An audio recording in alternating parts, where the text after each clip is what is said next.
नमस्कार विद्यार्थी मित्रांनो, मी सुवर्ण क्षीरसागर माझ्या यूट्यूब चॅनलवर तुम्हा सर्वांचं खूप खूप स्वागत करते। तर आज आपण 19वी जी कविता आहे बघा, पान नंबर 80वर, तिचं नाव आहे तू झालास मूक समाजाचा नायक, ही पाहणार आहोत। या कवितेचे कवी जे आहेत ते आहेत बघा ज.वी. पवार। तर बघा प्रसिद्ध कवी आहेत हे कादंबरीकार बघा। त्याचबरोबर 1966 नंतरच्या दलित साहित्य चळवळीचे प्रमुख लेखक, बलिदान ही त्यांची कादंबरी प्रसिद्ध। त्याचबरोबर नाकेबंदी हा त्यांचा काव्यसंग्रह, वडवानल ही दीर्घ कविता आहे।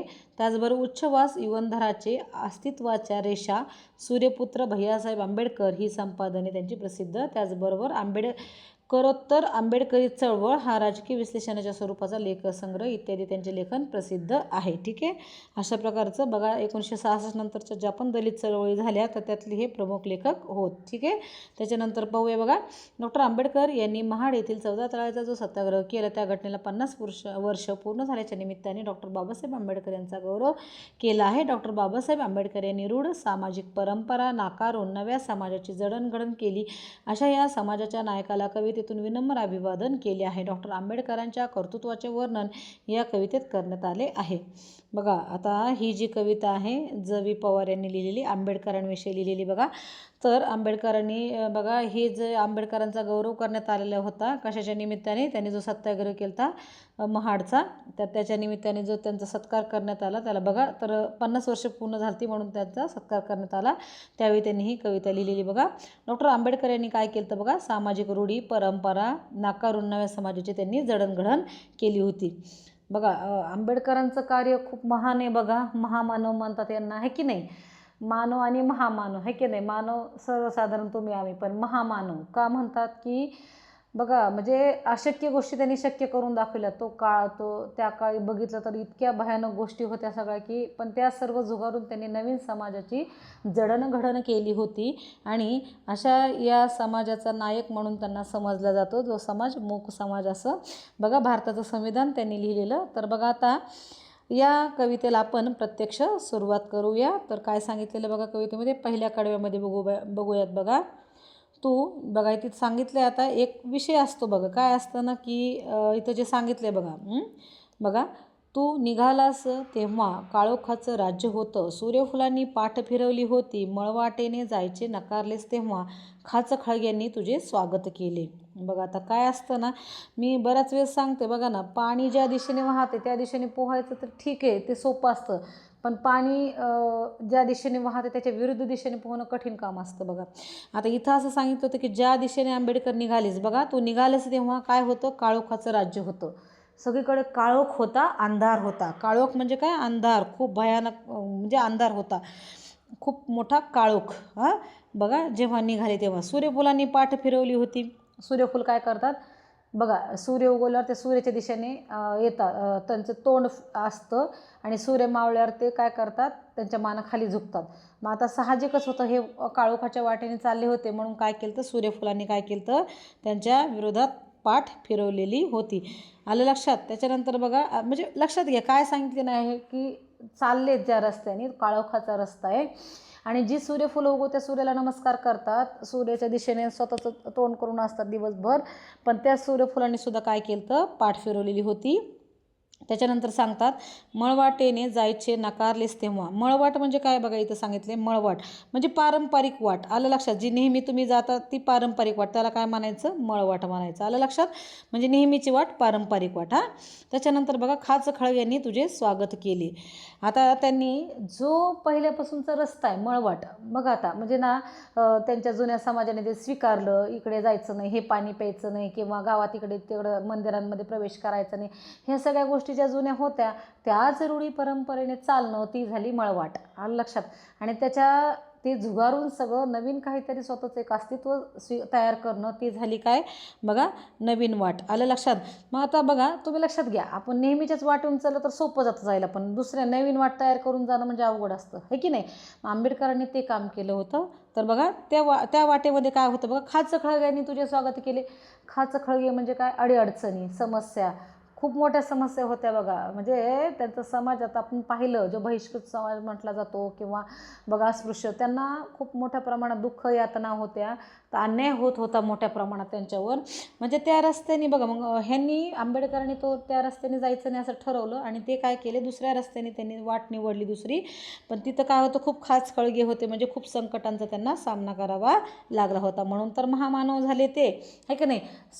जे ज्याच्या जीवनामध्ये संघर्ष नसतो तो साधारण राहतो, पण जो संघर्षातून पुढे मोठा होतो तो महामानव, आहे की नाही. जसं आंबेडकरांविषयी सांगितलं जातं. पुढे बघूयात काय म्हणतात. तू झालास परिस्थितीवर स्वार आणि घडविला नवा इतिहास. तू झालास मूक समाजाचा नायक आणि जागा केलास उभा बहिष्कृत भारत. बघा आता इथं काय सांगितलंय, यांनी काय केलं तर बघा आता, ज्या वाटेने निघाले त्यांनी माळवाट सोडून दिली, नवीन रस्त्याने निघाले, त्या वाटेत खूप संकट होते, अडीअडचणी होत्या. त्याच्यानंतर काय झालं बघा, इथं सांगितले, तू झालास परिस्थितीवर स्वार होणे, तर बघा परिस्थितीला आपल्या पायाखाली ठेवणे, आलं लक्षात. स्वार होणे, त्यावर बसणे. समजा घोड्यावर स्वार होणे म्हणजे घोड्यावर बसणे, थोडक्यात मात करणे. मग यांनी काय केलं तर जे नवीन रस्त्याने चालले तिथं खाचखळगे होते, परिस्थिती कठीण होती, त्याच्यावर ते स्वार झाले, म्हणजे ती पायाखाली ठेवली परिस्थिती त्यांनी, तिच्यावर स्वार झाले. त्याच्यानंतर बघा, आणि घडविला नवा इतिहास घडायचा. त्याच रस्त्याने गेला तर इतिहास घडत नसतो. मग बघा, आंबेडकरांनी जेव्हा परिस्थितीवर स्वार झाले तेव्हा त्यांनी काय केला, नवीन इतिहास घडविलेला होता. नवीन इतिहास घडवणे, बघा इतिहास जुना इतिहास वेगळं, नवीन घडवणं वेगळं, आलं लक्षात. इतिहास म्हणजे काय, होऊन गेलेल्या घटना, पण ह्यांनी नवीन इतिहास तयार केला, आलं लक्षात. तर काय केलं तर बघा त्यांनी, तू झालास मूक समाजाचा नायक आणि जागा केलास उभा बहिष्कृत भारत. मूक समाज, आता हे मूक समाज कोणाला म्हणायचं ते आपण पाहूयात अगोदर. बघा, मूक म्हणजे मुका. बघा आता हा जो समाज होता ना, अस्पृश्य समाज मानला जायचा, तो बोलतच नव्हता.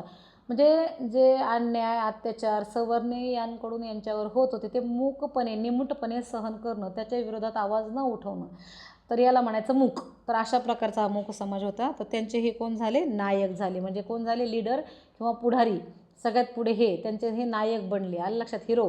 आता इथं बघा, आणि जागा केला उभा बहिष्कृत भारत. जो भारत बहिष्कृत होता, आलं लक्षात. काय केलेलं बघा त्यांनी, जागा केलास उभा बहिष्कृत भारत. उभा म्हणजे सर्वच्या सर्व भारत, जो बघा बहिष्कृत होता. म्हणजे बऱ्याच वेळेस असं होतं की हा जो मूक समाज होता याला बहिष्कृत केलेलं होतं, आहे का नाही. जेव्हा गाव असायचं तर ते गावातून वेगळ्या साईडला ह्यांना राहायला जागा दिलेली असायचे, गावातली बाजारपेठमध्ये यांना येऊन दिलं नाही जायचं, मंदिरांमध्ये प्रवेश नसायचा, अशा अनेक गोष्टी होत्या. मग यांनी काय केलं बघा, आणि जागा केला, म्हणजे हा बहिष्कृत भारत झाला, आलं लक्षात. बघा आता इथं या शब्दाचा अर्थ बघा, बहिष्कृत करणे, वाळीत टाकणे, दूर फेकणे, आलं लक्षात. म्हणजे हे जे बहिष्कृत केलेलं होतं ह्या समाजाला, तर त्यांनी काय केलं, त्या समाजाचा नायक बनले.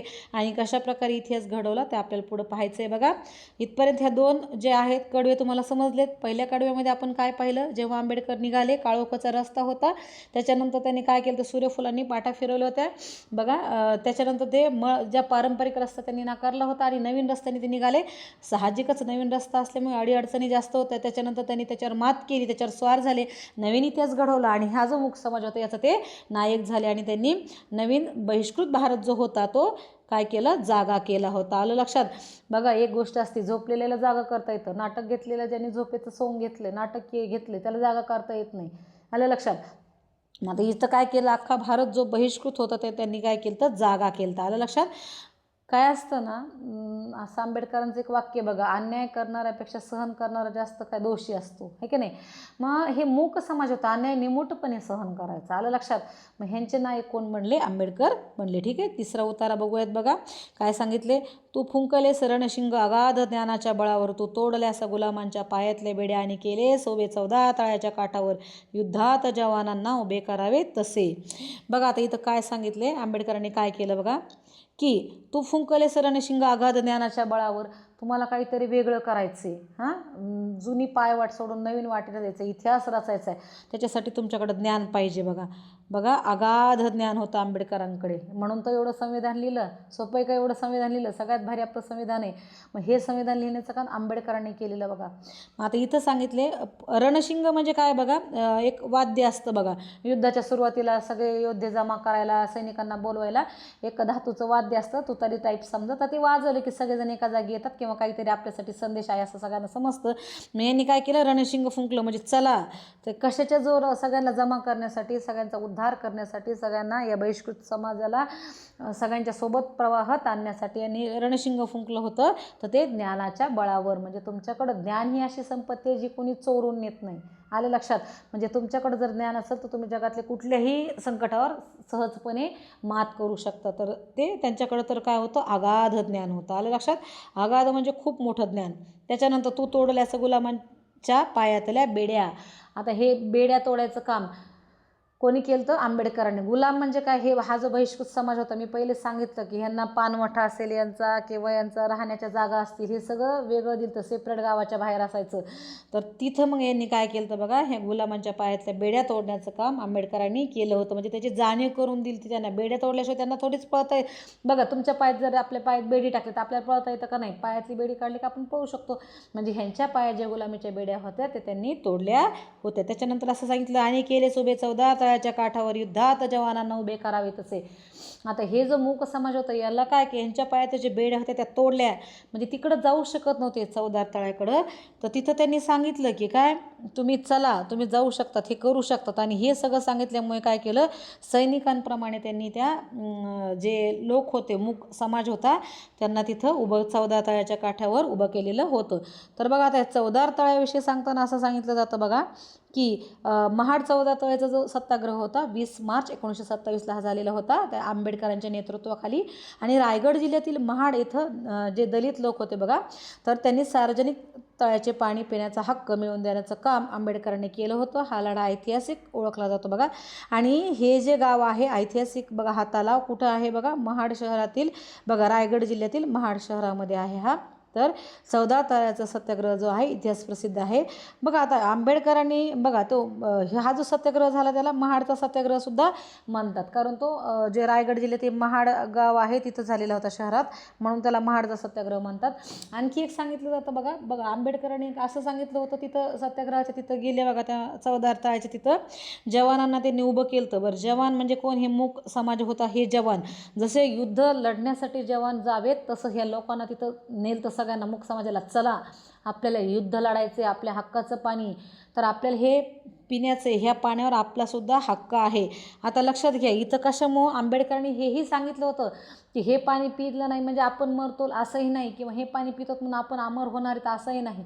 पण हे पाणी पिण्याचा अधिकार जसा सर्वांना आहे तसा आपल्यालाही आहे, आपणही मानव आहोत, हे सिद्ध करण्याची ही वेळ आहे, किंवा हे सिद्ध करणं हे या गोष्टीने हे सिद्ध होतं.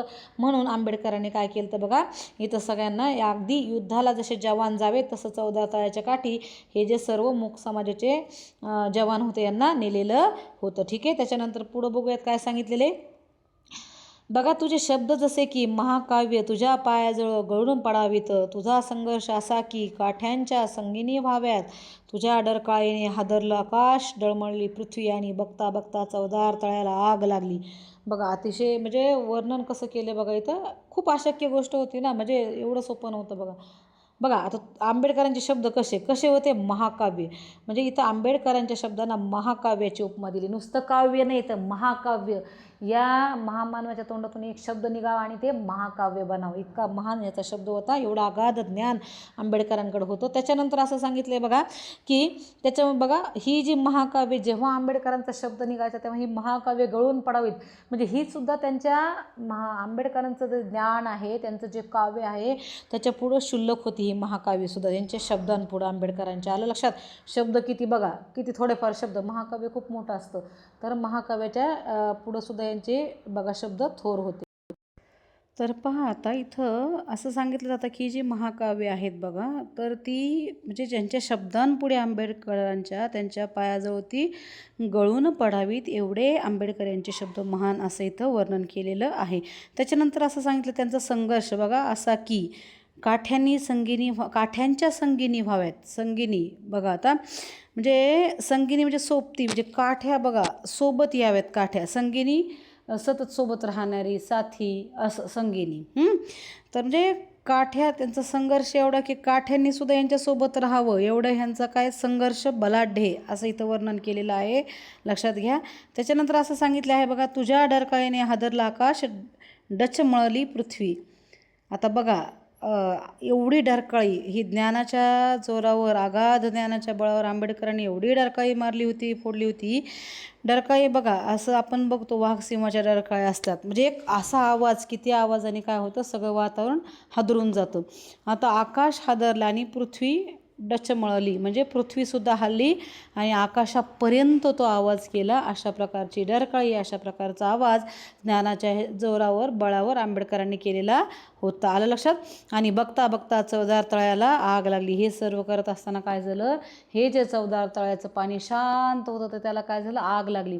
म्हणजे काय, सगळे असे पेटून उठले. हे मूक समाज जो होता हा बोलू लागला, जागा झाला, आम्हाला सुद्धा हे पाणी, आम्हाला सुद्धा या पाण्यावर आमचा सुद्धा हक्क आहे, ह्याच्यासाठी हा समाज जागा झाला, असं वर्णन इथं केलेलं आहे. शेवटचा उतारा बघूया. ह्याच्यामध्ये सांगितले, शेवटची जी कडवं आहे, आज 50 वर्षांनी अनुभवतोय, सूर्यफुले तुझा ध्यास घेतायत, बिगुल प्रतीक्षा करतोय, चवदार तळ्याचे पाणी तेही आता थंड झालंय. बघा किती छान. आता इथं काय सांगितलं बघा, आता 50 वर्ष झाली, आपण पाहिलं वरतीच की 50 वर्ष झालं त्या गोष्टीला, की चवदार तळ्याचा जो सत्याग्रह, त्या घटनेला 50 वर्ष पूर्ण झालं, त्याच्यामुळे आंबेडकरांचा गौरव केला. त्यानिमित्तानं ज.वी. पवार यांनी कविता लिहिलेली ही. तेव्हा ते 50 वर्ष झाले अनुभव घेतोय, म्हणजे मी अनुभवतोय काय, सूर्यफुले तुझा ध्यास घेत आहेत, म्हणजे आंबेडकर ज्या साईडने असतील त्या साईडने आपल्याला आपले जे फुलांचे तोंड त्यांना मुख करायला, म्हणजे सूर्यफूल त्यांच्याकडे तोंड करून उभं राहायला ध्यास घेत आहेत. हे कधी येतात आंबेडकर समोर, असं म्हणजे सुरुवातीला ज्या सूर्यफुलांनी पाठ फिरवली होती तीच सूर्यफुले आता वाट बघतायत की आंबेडकर तो कधी येतील, असं समोर.